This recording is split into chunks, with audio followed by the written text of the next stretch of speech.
Kailangan na natin magpalit ng gulong mga bossing, kaya naman nagpunta ko dito. Nandito tayo sa Spin Moto natin si ma'am. Meron tayo this style, meron Maxis, Chili. Best seller namin dito, Perelli po. Next po, Eurogrip. European.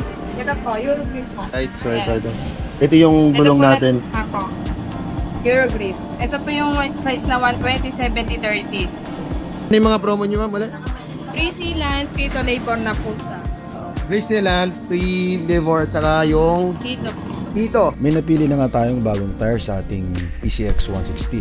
Ito ang tinatawag nilang Eurogrip, gawa sa European tire brand. Dinisenyo at dinevelop ito ng Italy. Ngayon natin, Eurogrip. No, ma'am, ito yun. So, yan, mga mababait din mga tao. Saka si Kuya Ronald, yan. Big shoutout nga pala sa mga tao nandito, si Joy, Jonah, at saka si Kuya Ronald.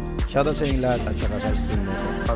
Alright, so once again, this is Joms and update ko kayo sa ating review dito sa ating bagong tire. So, bubiyahe tayo ng details. So, update tayo kung gaano nga ba ka tibay o kakunat yung gulong na ikakabit natin.